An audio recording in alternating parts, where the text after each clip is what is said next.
And आज हम start करने वाले हैं आपका text from the diary of Anne Frank. So ये चैप्टर जो आपकी बुक में है, फर्स्टली ये आपके बाकी सारे चैप्टर्स की तरह बिल्कुल भी नहीं है। क्यों? बिकॉज रियल लाइफ अकाउंट तो है ही ये। दूसरी बात ये है कि ये किसी की डायरी में से लिया हुआ एक एक्सट्रैक्ट है। सो विच मीन्स दैट ये किसी की पर्सनल डायरी थी जिसमें से बेसिकली इस पर्टिकुलर सेक्शन को निकाला गया है and it has been published in your book. So now who is this person and ये किसके बारे में है?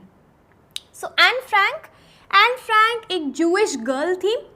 अब वर्ल्ड वॉर 2 के टाइम पे क्या था, हिटलर यानी कि द लीडर ऑफ नाजीज, वो हेट करता था ज्यूज़ को। सो उनको वो कॉन्सेंट्रेशन कैंप्स में ले जाता था टॉर्चर करने के लिए। बिकॉज ऑफ दैट जितने भी जूइश लोग थे वो हिटलर से बहुत डरते थे एंड वो उन जगहों पे रहने की कोशिश करते थे या छुप के रहते थे ताकि वो हिटलर की नज़रों में ना आए, क्योंकि हिटलर उन्हें टॉर्चर करता था एंड उन्हें कॉन्सेंट्रेशन कैंप्स में भेज देता था। अब ये कॉन्सेंट्रेशन कैंप्स क्या होते हैं? कॉन्सेंट्रेशन कैंप्स बेसिकली ऐसी जगहें होती हैं जहाँ पे बहुत ज़्यादा टॉर्चर किया जाता है पीपल को। अब ये जगहों पे ज़्यादातर कॉन्सेंट्रेशन कैंप अगर हम बात करें सो पॉलिटिकल रीजंस के लिए, फॉर इंस्टेंस यहाँ पे हम हिटलर की बात करें, सो हिटलर की कोई अगर बात नहीं मान रहे, जूइश लोग हैं जो उसे पसंद नहीं है, इन सब लोगों को टॉर्चर करने के लिए वो कॉन्सेंट्रेशन कैंप्स में भेज देता था। अब कॉन्सेंट्रेशन कैंप्स की एक बात है और वो ये है कि वहाँ पे जितनी भी फैमिलीज जाती थी मोस्ट ऑफ देम डाइड। बहुत ही कम लोग होते थे जो सर्वाइव कर पाते थे जितना टॉर्चर उनको दे had to go through in those concentration camps. So during the reign of Hitler, Anne Frank की जो फैमिली थी वो नेदरलैंड्स में रहती थी, छुप के रहती थी वो, ठीक है। सो वहाँ पे जब एन फ्रैंक का 13th बर्थडे था तब उसके फादर ने उसको एक डायरी गिफ्ट करी थी एंड उस डायरी में एन फ्रैंक ने अपनी डेली चीज़ों के बारे में, अपनी फीलिंग्स के बारे में, सब चीज़ों के बारे में लिखना शुरू कर दिया था। सो हिज फादर, लेटर हमें पता चलता है कि बहुत टाइम बाद जब कॉन्सेंट्रेशन कैंप से वापस आते हैं सिर्फ एक ही इंसान बच पाता है एन फ्रैंक की फैमिली में और वो है उसके फादर। सो उनके फादर को ये डायरी मिलती है एन फ्रैंक की एंड देन ये पब्लिश हो जाती है।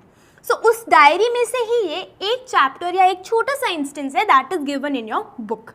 अब शॉकिंग बात यह है कि एन फ्रैंक डाइड जब वो सिर्फ 15 ईयर्स की थी। सो अब आप सोचोगे कि 13-14 ईयर्स में एक बच्चा क्या लिख सकता है डायरी में, राइट? सो ये जो एन फ्रैंक की डायरी है इसमें वो बहुत सारी ऐसी चीज़ें लिखती हैं जैसे कि किसी बड़े इंसान ने लिखी हो।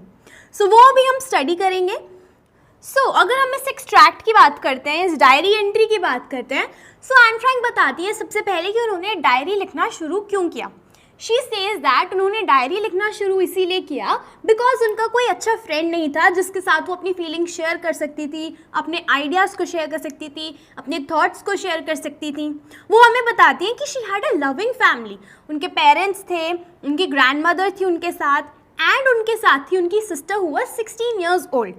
लेकिन ये बहुत सारे लोग थे, there was a big family. इसके बावजूद भी एन फ्रैंक को समझ नहीं आता था वो किससे कन्फाइड करे या किसको अपने मन की असली बातें, जो मन में उनकी बातें चल रही हैं, जो उनके दिमाग में थॉट्स चल रहे हैं, वो सारी चीज़ें वो किसको बताएं। So she waited for a long time कि कोई उनका फ्रेंड बने, जिनसे वो अपनी बातें शेयर करें। जैसे स्कूल्स में यूजुअली सब बच्चे चाहते हैं कि हमारे दोस्त बने, हमारे बेस्ट फ्रेंड बने, and she was also just 13 years old. So that is why she said that ये जो मेरी डायरी है ये मेरी लॉन्ग अवेटेड फ्रेंड है। दैट इज़ वाई उन्हें बहुत शौक था। When her father gave her this diary on her 13th birthday, she decided कि नहीं, मैं अपनी डायरी को ही अपना बेस्ट फ्रेंड बनाऊंगी, इसी के साथ ही मैं अपनी सारी सीक्रेट्स शेयर करूंगी। एंड देन ये बहुत इंपॉर्टेंट लाइन बोलती हैं। सो वो लाइन है, paper has more patience than people. अब अगर हम बात करते हैं पीपल की, सो डेफिनेटली सी बात है हम अपने किसी दोस्त को, किसी भी इंसान को कितना ही कुछ बताएंगे, राइट? हम सारी चीज़ों से नहीं बता सकते बिकॉज वी थिंक कि यार ये बोर हो जाएगा या ये हमें जजमेंट्स पास करेगा या ये हमें क्रिटिसाइज करेगा। बट समथिंग लाइक पेपर, अब पेपर पे आप कुछ भी लिख सकते हो, अपनी कोई भी सीक्रेट्स लिख सकते हो, अपनी डायरी में आप कुछ भी लिख सकते हो, वो आपको जज नहीं करने वाली। वो आपके रियल थॉट्स आपके मन में जैसे भी आ रहे हो, आपके माइंड में जो थॉट्स आ रहे हो, उन सब चीज़ों को आप लिख सकते हो। That is not going to जज यू। एंड ये नहीं कहेगा कि बात जल्दी ख़त्म कर यार, no, it has patience. That is why वो ये लाइन लिखती हैं, paper has more patience than people. So see, first मतलब तो इसका ये हुआ। सेकेंड मतलब इसका क्या हुआ? सेकेंड मतलब इसका ये हुआ कि at that time world war 2 चल रहा था, ठीक है। सो आप कुछ गलत नहीं बोल सकते थे, आप कुछ क्रिटिसाइज नहीं कर सकते, स्पेशली जब आप एक ज्यूइश फैमिली से बिलोंग करते हो। क्यों? क्योंकि अगर आपने अपने मन के थॉट्स को या किसी चीज़ को आप क्रिटिसाइज़ कर रहे हो, हिटलर को आप क्रिटिसाइज़ कर रहे हो, गलत पॉलिसीज़ को आप क्रिटिसाइज़ कर रहे हो, अगर आपने किसी और इंसान को बताई जो आपको नहीं पता कि वो किसी और को बताएगा या नहीं बताएगा, so it may be possible कि you can even lose your life. So in that situation also paper is more patience than people, it has more patience than people. वो किसी को आपकी सीक्रेट्स बताएगा नहीं, firstly, and secondly it will not जज you. So now because उनकी कोई दोस्त नहीं थी जिनसे वो बातें बता सकती, सो उन्होंने अपनी डायरी को ही अपना बेस्ट फ्रेंड माना और उसको नाम दिया किटी, ठीक है।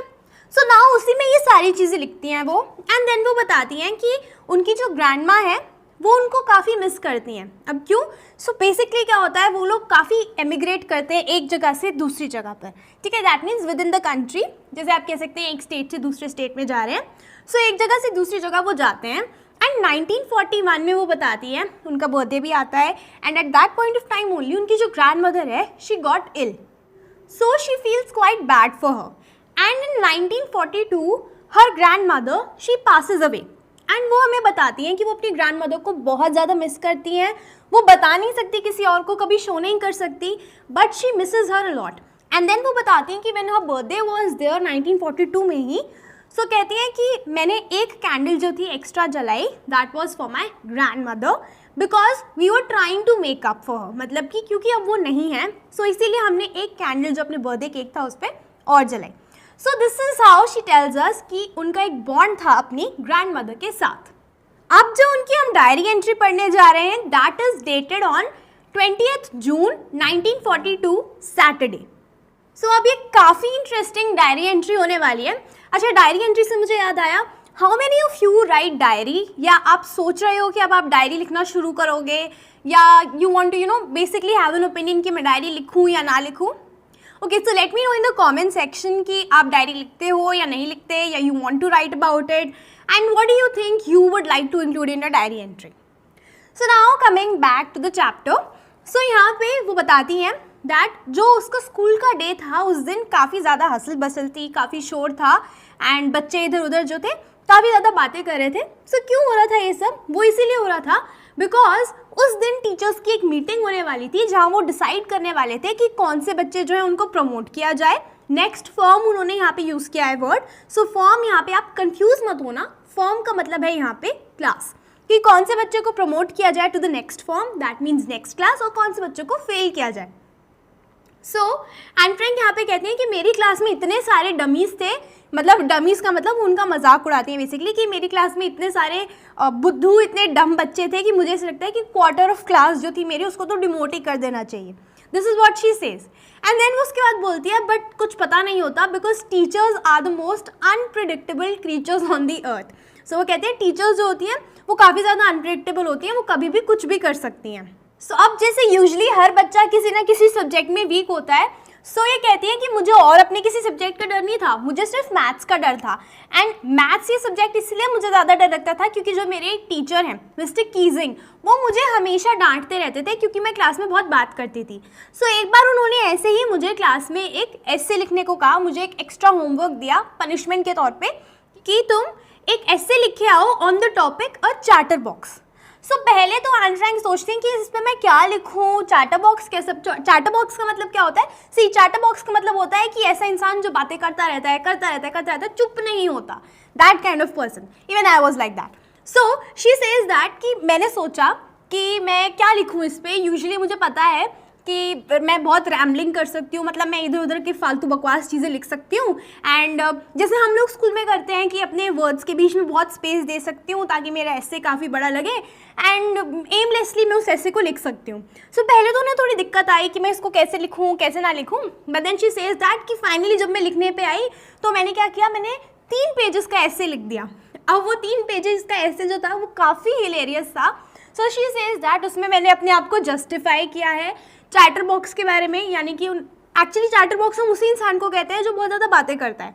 सो इसीलिए उसके जो टीचर थे उन्होंने उस पर टॉपिक दिया था उसको ताकि वो लिख दे.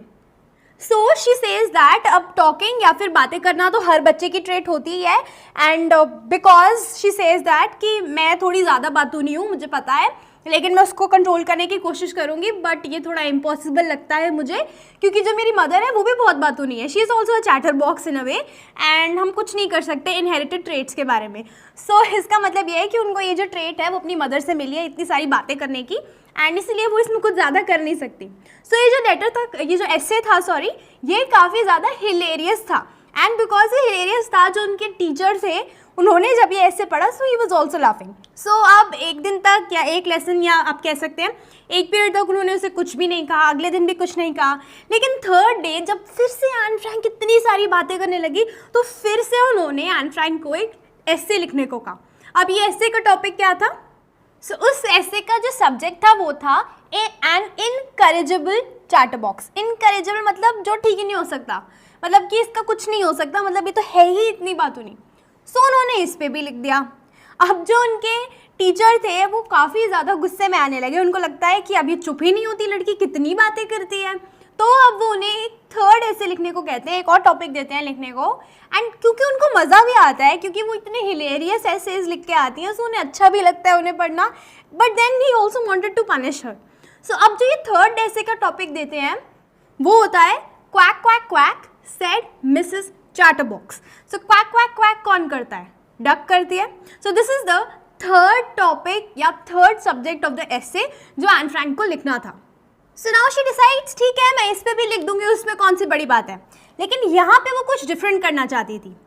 सो अब वो ये वाला ऐसे कैसे लिख के लाती हैं ये काफ़ी इंटरेस्टिंग होने वाला है, and this we are going to see in the next video.